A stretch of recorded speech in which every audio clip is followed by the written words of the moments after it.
So Bob, tell us a little bit about yourself. A little bit about me. Well, one of the first games I ever became involved in back in 1995 was Duke Nukem 3D.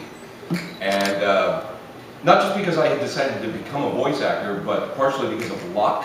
One of the top casting directors in the video game industry happens to live in San Diego, where I live. And while working at a radio station, she came in to record a commercial one day and started doing all of her wacky, crazy voices, and then I started doing my wacky, crazy voices back at her. And she suggested that I audition for a video game called Duke Nukem 3D, which I did and got the part. And since then, it's, here we are 180 some odd games later, and it's been a wild ride and a good time. So there you go. That's how it started for me. Questions? Yeah. What did you think of have you played any of the Duke Nukem games, and what did you think of them if you did? Oh, sure, I played them all.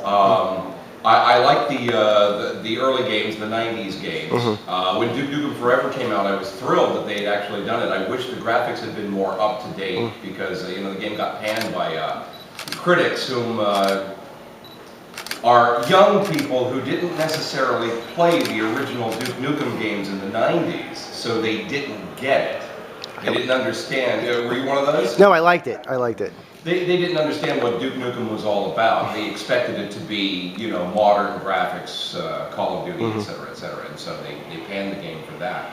If they had played it for the value of what Duke Nukem is all about, they would have really enjoyed it. So I think a lot of the critics were too young to remember the original, perhaps, and they're the ones who panned the game. I personally love Duke Nukem Forever. I think it was the best of all the Duke Nukem games.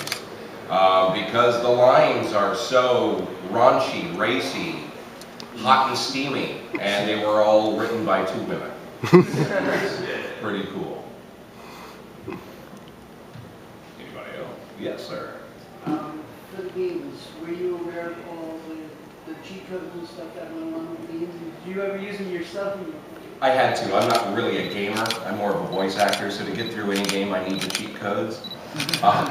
So with Duke Nukem 3D, I knew all of the cheat codes right from the very beginning and really enjoyed playing that one. My favorite cheat code, by the way, was DN clip, which meant turning off clipping mode so you could walk right through walls. No faster way to win a game than being able to walk right through walls, especially when you're trapped.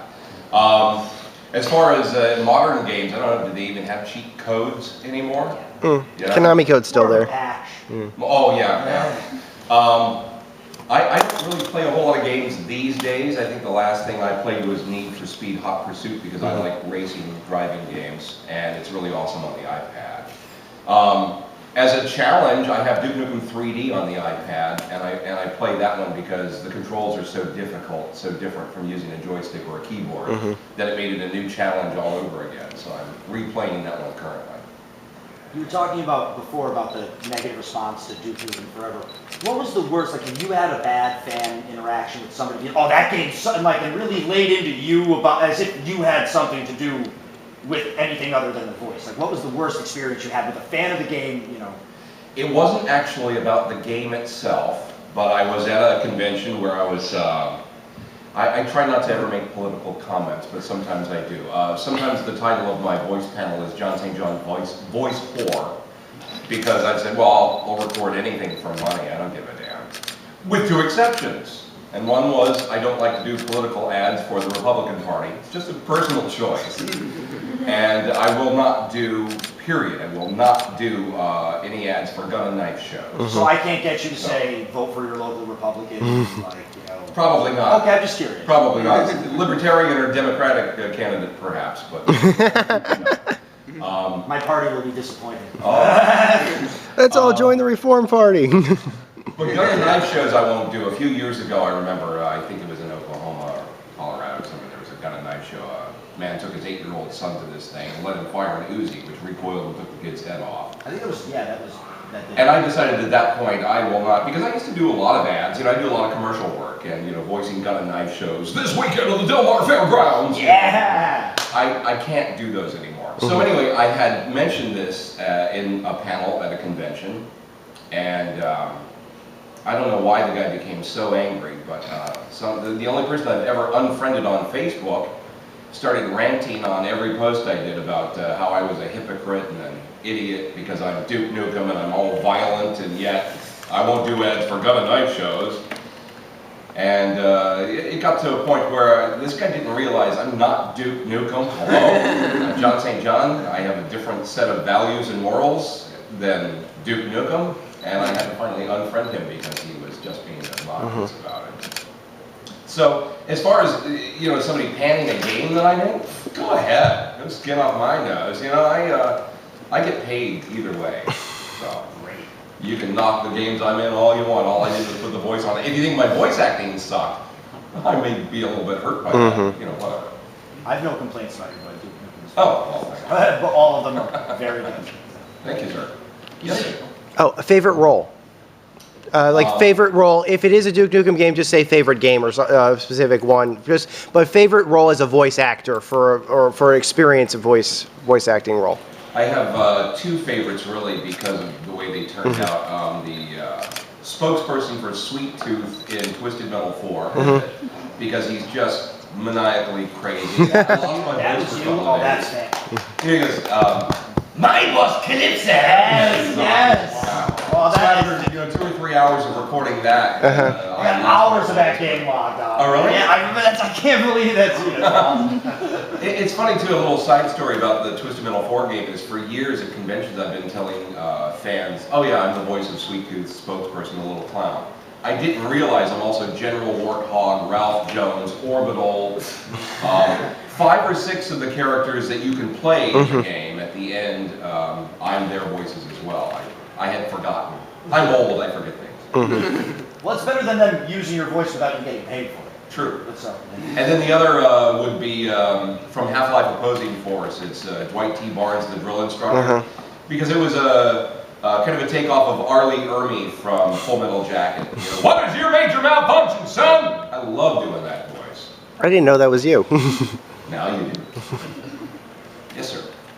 Going back for promoting things, there was a famous, in fact there was a cheat code also in one of the games. You type in Duke Nukem, and if you're on a rooftop, you look up and there's the duck balloon flying down, flying across. Did you end up doing anything to promote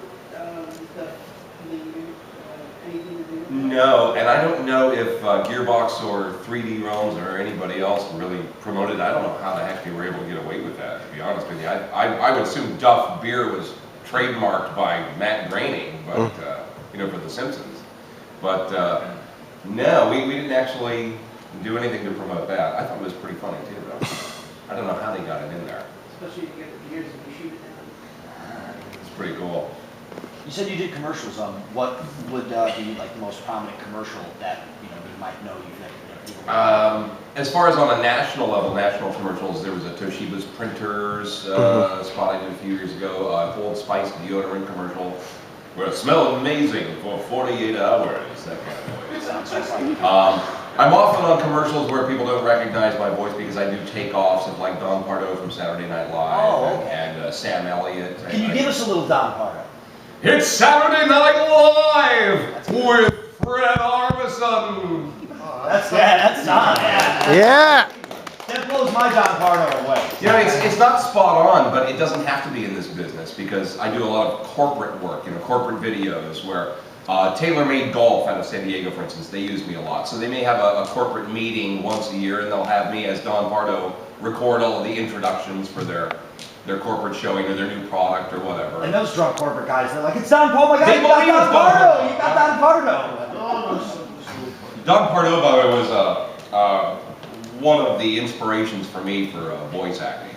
Mel Blanc, Don Pardo, and Gary Owens, really, because I was a radio guy for many years. And when I was a kid, way before you guys were born, watching Laugh-In on television. Oh, yeah. Yeah.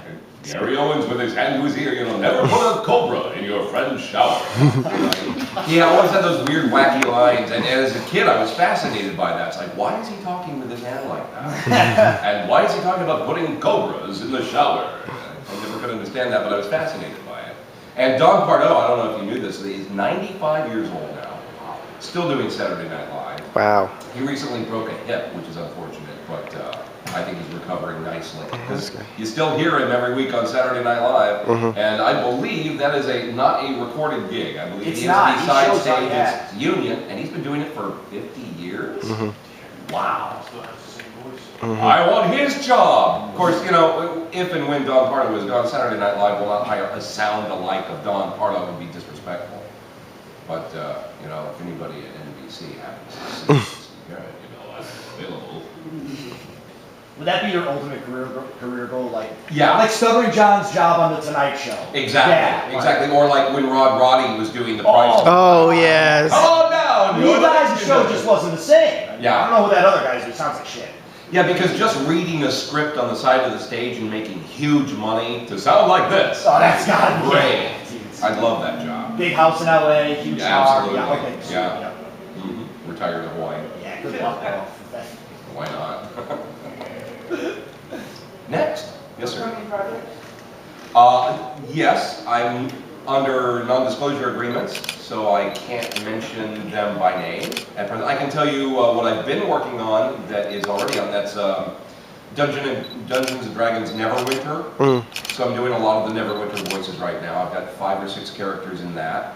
And Dota is just out. Dota 2 is out, and I'm. Let's see, who am I in that game? Enigma, Bloodseeker, Axe, and Admiral Kunkka, who, by the way, if you've seen the artwork, he looks like the most interesting man in the world. I think he's awesome. And he's just, that voice was just a takeoff of Patrick Stewart's, you know, Captain Jean-Luc Picard of the Federation Starship Enterprise. So he just, you know, Admiral Kunkka just talks like this. You ever think it's weird if, like, you watch a media or play a game and you're essentially talking to yourself? You know, because you're doing both of the voices of like 3 characters and they're all your voices. That's gotta be weird. It's funny you mention that. I just, in my panel here last night, I brought a whole bunch of video clips that I didn't even know existed. You know, it's amazing. You go onto YouTube, geeks and gamers are constantly recording their gameplay and posting it. Thank God, because I would have no record of these or remember half the voices I did for these games.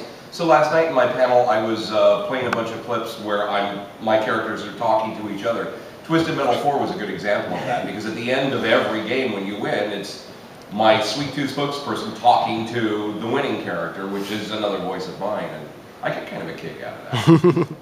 It's kind of kicky. I sound like Sammy Davis, man. Kicking nothing. Yes, sir. Is it tough for you when you're doing all of these roles for games? Like you mentioned, like you did, let's say 5 characters in one game. Is it tough to differentiate them when you look at a character and you're like, okay, I'm doing this guy, now I'm doing this guy. Do you ever make a mistake, or does it ever like come out wrong? Drift out of character? Yeah. Oh, yeah. I think every voice actor from time to time might drift out of character because you're walking a fine line in between some of them. It's funny you mentioned, you know, when you're looking at the picture of them, I'm one of the voice actors, the few that I know of, who does not want artwork. Really? Before I do it. For me, it's a hindrance. If I see the picture of the character in advance, I have in my mind what the voice should sound like, but that's not necessarily what the director wants it to sound like. And if I've seen the picture and I keep looking at it, I'm going to keep going back to that voice. I can't help it. Maybe that's, you know, a weakness. But so I never accept artwork before I do a character voice. I prefer to get into the studio with the director and have them describe to me the size of the character, the ethnicity, what's the jowl like, do they have, you know, if it's a Klingon, you know he's going to talk like this, you know. Tonality, pitch range, smooth or rough voice, you know, they dial it in for me while I'm in the studio and tell me exactly what they want it to sound like. But again, if I look at a picture of the character, it throws me off, so I never look at the artwork. Until afterwards. Yes. How do you warm up your voice for? It all depends. I have a technique that I use, a cheat really. If I know I have a session in the morning with a big voice character, you know, with a really look like a Duke Nukem kind of, I go out and sing karaoke the night before and drink a little bit. It's true, because yeah, you get a really low, raspy voice in the morning. That's what Robert Plant says he does before he goes. So, yeah. If I know that I've got a character that's going to be like an old character, with that, you know, kind of airy voice, scream for a few minutes first, and you know, all of the texture is gone from your voice, and everything comes out like this. I always like to take a big bite of a green apple before I record. And you'll notice if you're ever around recording studios, there's always food and there's always green apples, because that puts your mouth moisture to perfect content, so you get less mouth noise in the recordings. I'm just wondering, I've heard like Gilbert Godfrey talk about when he goes to do voice stuff, you know, he's just going to be Affleck, it's all he's going to say, but then after, like, you know, they don't just let you leave. It's like, oh, can you make the duck sound angry? What was the worst experience, you know, where you knew they were just going to use the first recording you did, but they made you stay there? What was it for, the one where it's just like, you're there all day, 8 hours, and you're just saying the same freaking thing over, and you know that they're just getting their money's worth out of you? Well, I got a good one for you there. Japanese import, a game called Blue Stinger, where I'm the narrator. I do a few characters in the game, but I also narrate the intro and then the trailer they made for it. And this young lady, a Japanese director on the session, said, okay, after end of narration is where you're going to say title of game, Blue Stinger. I said, you want me to say it like that? Yes. Okay. We are rolling, go ahead. Blue Stinger. No. Blue Stinger. Blue Stinger. No. Blue Stinger. So I think they took take 12 of blue and take 35 of Stinger after an hour of saying it over and over again, and used it in the trailer. Which, when I found it online and finally got to hear it, and I played it in my panel last night, it's so nothing. It's just Sega presents Blue Stinger. Really? An hour in the studio recording that over and over just for a line that really does, because their logo looked great. It's like the WNBC with Howard Stern thing, like yes. all over. Like, I'm saying it right. I thought. Yeah, Blue Stinger was was the worst one. Blue Stinger. Yeah, Blue Stinger. Yes, sir. You mentioned before about the pictures and about the voices that you do. You don't like to see the pictures. Have you ever seen a character in a final version of a game, after the game's been released, where you said, well, I don't know if that was right for that particular look or something like that? Oh, yeah. There are a number of characters where I don't think my voice was appropriate, or the voice they had me do was appropriate for the character. Like, might have been a big voice, but tiny character. And I don't, I don't think they're always appropriate, but again, they pay me, so. As long as the checks are out to Jim Cummings, who cares? I shouldn't be the critic. You've been paid. Did you have a question, sir? Yeah, you said that in one of your games you played two different characters, they talk to each other. Did you record that two places at the same time? Did you record one character and then record the second character? No, it's too hard to stay in character. Excuse me. Hold on, water. It was a late night last night.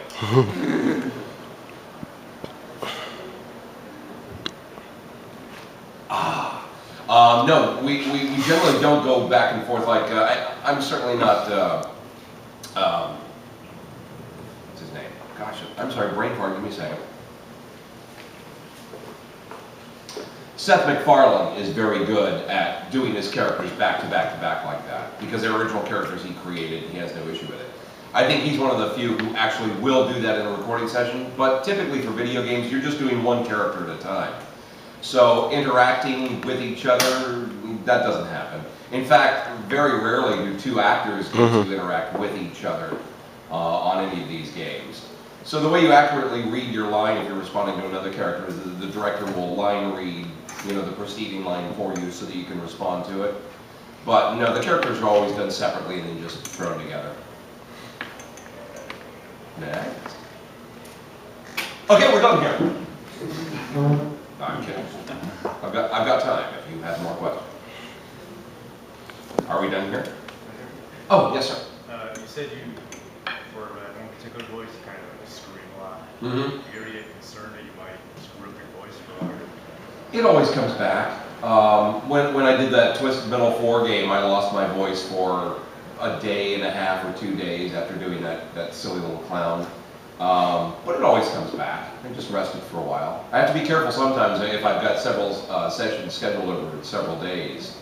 I will not scream in one session and then have to try to record the next day. In fact, Emotives, which is what we call, or expletives at the end of any game where there's war cries, battle scenes, killing, dying, all that. Those are always the last thing in the session, because they know if we're doing all these screaming deaths and and stabbings and all those emotive noises, that you're going to lose your pipes before you get around to recording the whole game. So those are always done last.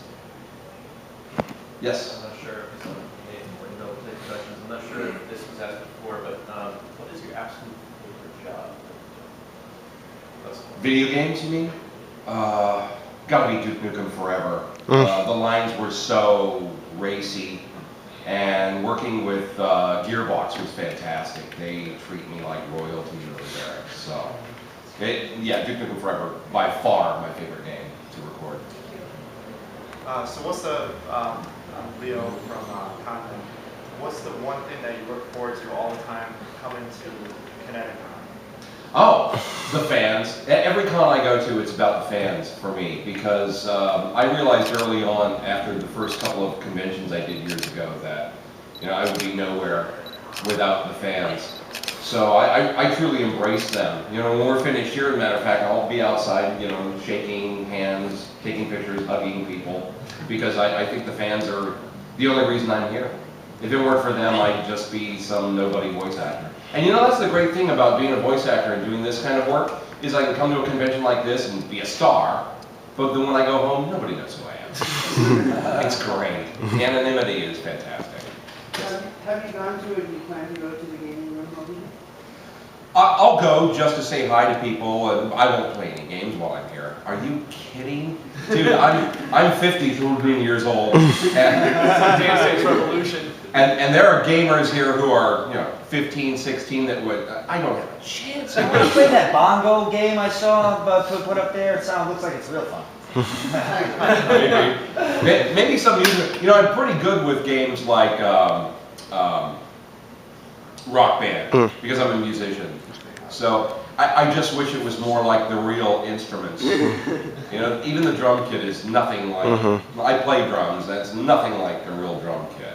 So it's a little confusing, but those are a lot of fun, and I'm pretty good at those. As far as like, strategy games and first-person shooters and all that, forget it. These kids, I'm 6-7 seconds into gameplay and they kill me.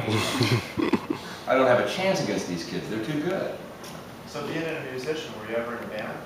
Oh yeah, I'm currently in a couple of bands. I have a cover band in Southern California called Uncle Boogie. And we play like the casino circuit, we do weddings and corporate events. It's all dance music, from everything from classic rock up to Lady Gaga, pretty much. And then I'm in another band where I'm actually the youngest guy in this jam band, rock band. I like to call the band Low T. We don't really have a name, but we've played a few gigs here and there, and I sing lead on almost everything in that band. And I really enjoy it. It's a lot of fun. If I had a band, I'd have you sing too. I tell you, you'd be a singer if I had a band. Oh, well, thank you very much. I sing for money too. Hence the voice horn. Yes, sir. Gearbox has rumored a Duke Nukem sequel, a new Duke Nukem game. I was wondering if you could, or if you have authority to confirm that or not. I'll tell you exactly what I know. Generally, the voice work for any game is done 2 to 3 months before release, so it's the last thing. I mean, they'll animate the game all the way through everything but the lip flap. Get the voice work, do that, and then release it. So like Duke Nukem Forever, I didn't even know that was coming out until just a few months before it happened. 14, 15 years. Yeah. Did they ever, I'm curious, did they give you multiple calls? Like, did they call you for voice work on that, then throw it out, and then have to call you back later because it took so long in production? Or they didn't call you until they were ready for you? Oh yeah, I was not involved in the 14-year process that was going on. Well, what if they called you every like 3 years? You would have come in and cut them again so they, refresh them? I would love if they do that. Right, they'll pay you every time. Session fee every time. What was the original question? If you knew of any confirmation. Oh, if I knew of anything coming out. The only thing I can tell you right now that I know is that 3D Realms, who originally created Duke Nukem, is currently suing Gearbox. Yeah. So I believe everything Duke Nukem related is going to be put on hold for quite some time. I don't think there'll be any more Duke Nukem anything for quite a while. I could be wrong. If there is, again, I won't know about it until just a couple months before you do. Oh, okay. Yes. So, how did you enjoy Sonic Adventure?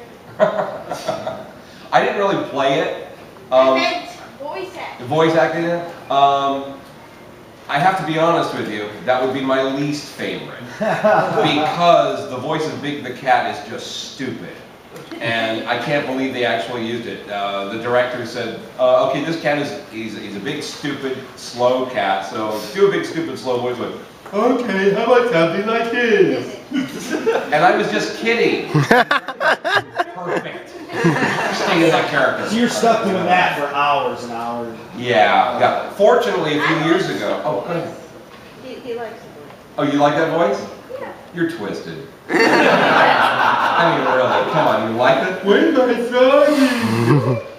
Fortunately, a couple of years back, they recast that. My friend Kyle Aber got the part. And so I don't have to deal with Big the Cat anymore. You have another question? Go ahead. Yeah. He seems like a really nice guy, but is he? Kyle Aber? He's the greatest. He's like a giant teddy bear. You guys all met Kyle? No. I met him last year about 10 minutes. Isn't he awesome? When he roasted the Dragon Ball Evolution movie, I was laughing the whole time. Why? I was like, that movie was horrible. He made it so much better. And yeah, he's just an awesome guy. Yeah, I'm very happy for him. He got a part in Wreck-It Ralph, and that's his top credit now. It's like, way to go, Kyle. I want one of those. Broke through. Yeah, right. Exactly. And he's lucky he was able to do that because voice actors don't get parts in these CG animated films. It's all Hollywood A-listers. Has that been something that's annoyed you in the fact that has annoyed the hell out of me. In the mid-90s, these A-list celebrities started doing voice work. Right. And before then, voice acting was really the realm of the select. Voice actors and actors were separate, and that really had to cut into your, game a bit. It cut into a lot of things, and what really upsets me is, first of all, I think that these A-list actors are being hired so that parents will buy the kids tickets. Because, oh, listen, it's Jim Carrey's voice, honey. Let's go to that movie. Mom, I don't want to see that one. We're going to see it. Jim Carrey's in it. Whatever. But the thing is, I can't steal work from Jim Carrey or Steve Carell or those guys. They're, pretty boys who are, trained on stage and film actors. I can't take work from them. Why do they get to take work from me? It's guys like me who suffer when they are doing, voiceovers. And it's funny how it used to be seen as a sellout for them to do commercial work, where commercials are all I ever had for income. I had to do commercial work up until video games.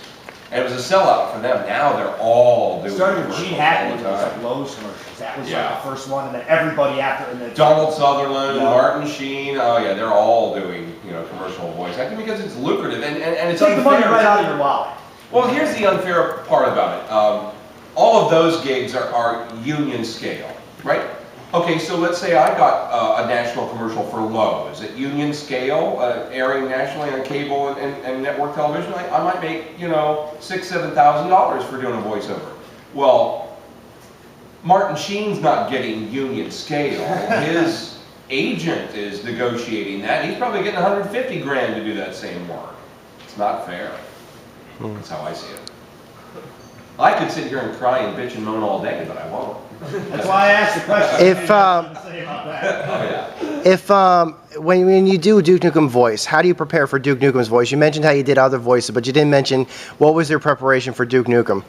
Well, the inspiration behind the voice originally, I still recall back in 1995 sitting in that studio in San Diego with Lonnie Manella, and on the phone was George Broussard, 3D Realms, he and Randy Pitchford. And, they basically created Duke. And George Broussard's vision of what the voice was going to be, I think, was different from ours. At one point, while we're trying to dial in the voice, the director, Lonnie Manella, says to me, well, clench your teeth together and think of Dirty Harry. Think of Clint Eastwood and Dirty Harry. Go ahead, make my day. And I went, go ahead, make my day. And she said, that's good, but Duke Nukem is, big steroided dude. Bring the pitch down. I went, go ahead, make my day. And on the other end of the phone is Broussard going, that's it. That's the voice, do that.